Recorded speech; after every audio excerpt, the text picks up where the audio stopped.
Hey third graders. Today we're going to learn about a French artist named Georges Seurat and his technique called pointillism. We're going to be drawing a city skyline with marker, and we're going to use Georges Seurat's pointillism technique to color the sky. Okay, let's get started. Georges Seurat was born in Paris, France in 1859.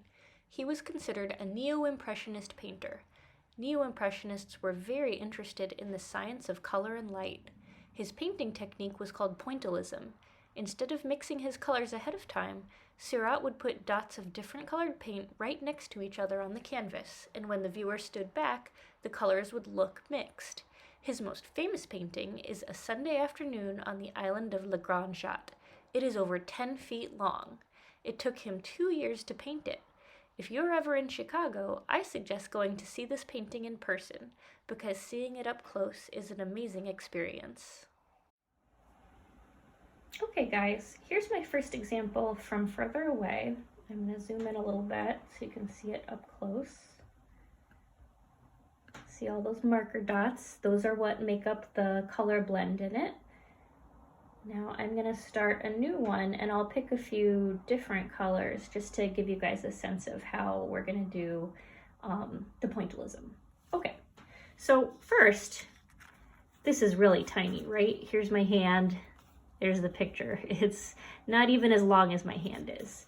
I want you to find something small and rectangular that you can trace. I don't want you to try to do a full sheet of paper with this, because you are going to drive yourself bonkers if you do that.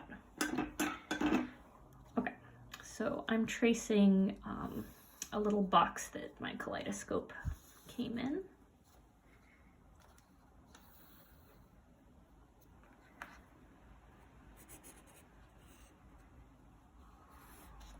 Okay, let's see, let me just zoom in a little bit more there.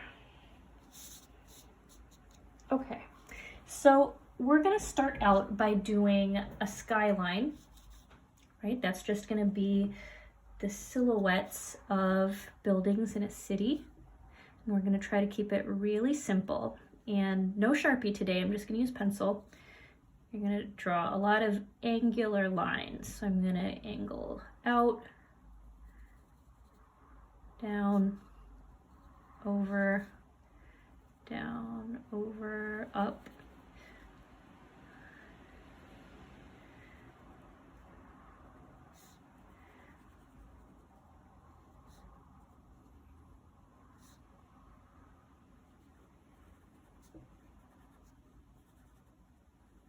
Okay. Now, if you don't love it one way, you can always try flipping it over, seeing if you like it better that way. You know what? I actually do kind of like it better that way. So you're going to fill in your buildings black, because they're just going to be a silhouette. The focus of this drawing is going to be on our pointillism in the sky, the way the colors are going to blend together, even though it's marker. And we don't want our viewers to be distracted by lots of little details also going on in our cityscape. I want to keep it pretty simple, clean and simple.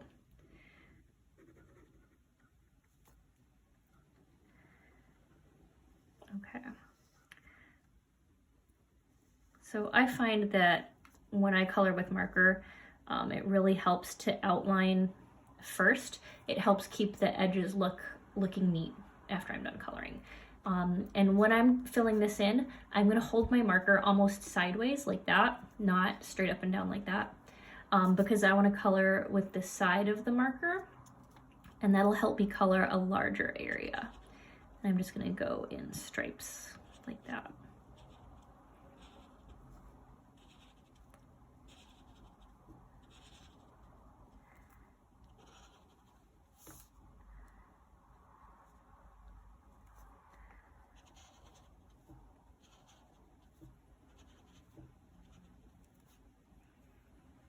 You guys notice when I'm trying to touch up a smaller area, I do switch to using the smaller tip of the marker just so that I don't accidentally go outside the line.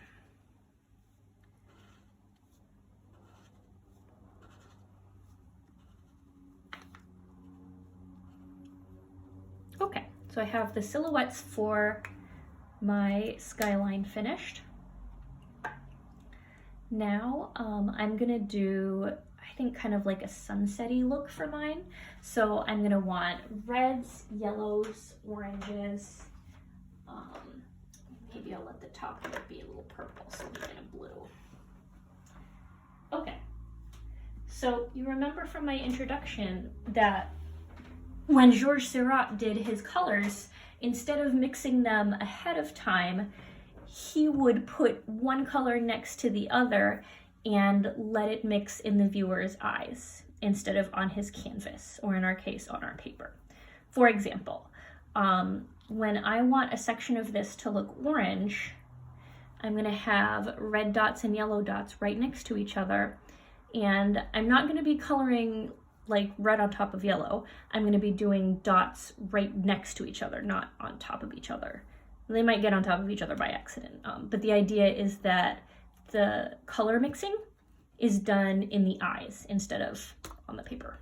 Okay, so I think I'm gonna start with red. Actually, no, I'm gonna start with yellow because I'm gonna need a lot of yellow. And I'm just gonna dot a big area, almost the whole thing. I'm gonna leave the top alone because I want the top to be kind of purpley. And we know yellow is not a part of purple. In fact, it's the complement of purple.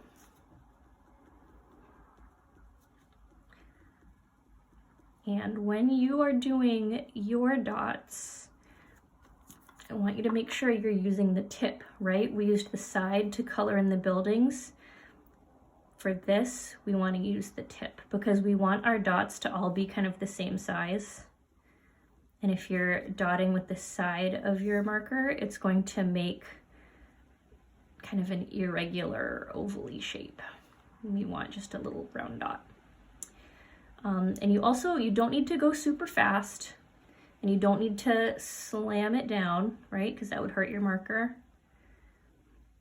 Just stay in control, slow and steady. If you need to take a break, absolutely take a break. Stretch out your hand, go look at something pleasant for a little bit. And what I'm doing is looking for areas that have like a lot of white, and I'm just trying to get my yellow dots to be spread out kind of evenly. I will go back and touch it up more towards the end, but to start out with, I'm just doing a lot of yellow. Okay, so I know I wanted some orange and red. So I'm gonna take the red, and for the areas that I want to look orange, well, red and yellow make orange, right? But I don't wanna do tons of red when I do the orange because the red is gonna be kind of overpowering, right? It's a much darker color than yellow. So for the orange areas, lots of yellow, and I'm gonna spread the red out a little bit. I'm not gonna make the dots as close together as they were when I did yellow.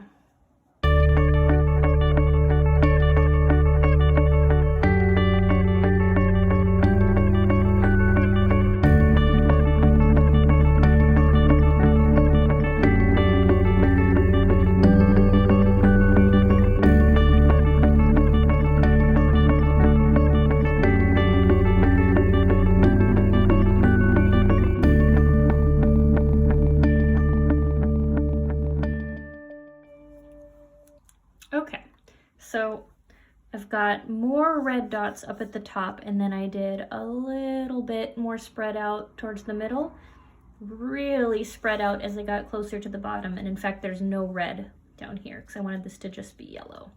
So this is starting to look kind of orangey, and I'll zoom out at the end so you guys can see. But now I want just a little bit of purple up top.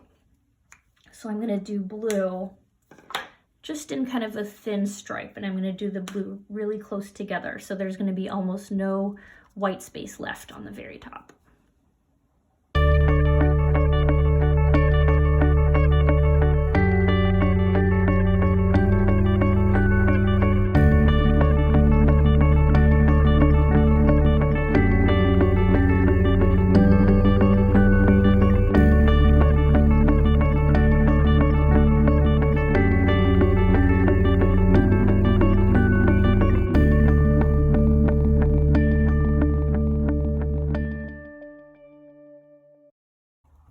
Okay, so before I cut this out and call it done, I'm just gonna check for any last minute little touch-ups, like if any areas look uneven or if there's like a big white space.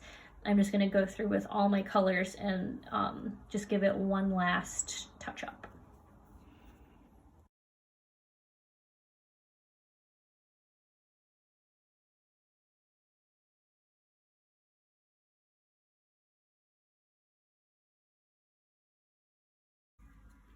All right, let's zoom out. Well, actually, let me zoom in as far as I can, just so you can see all the dots, and then we'll zoom out a bit. Okay, so I'm going to just cut this out because it's so tiny, it looks a little funny being on this whole big sheet of paper. Give it a little white border to jazz it up a little bit.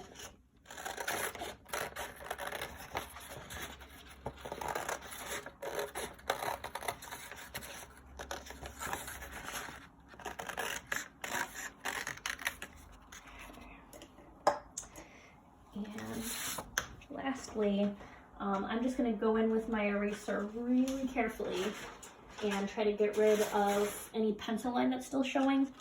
And I want to be careful because if I had used Sharpie, this wouldn't be in danger of smearing, but because it's all marker, marker will smudge if you erase right over marker. So just be careful if you do this.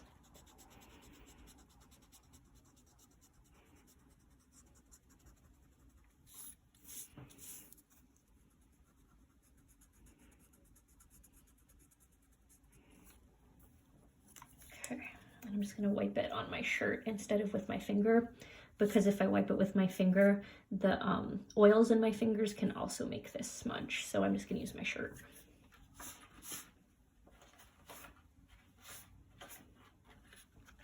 All right, there we go. I hope you guys had fun and you learned about Georges Seurat and pointillism. I'll see you guys next week for a new lesson. Bye.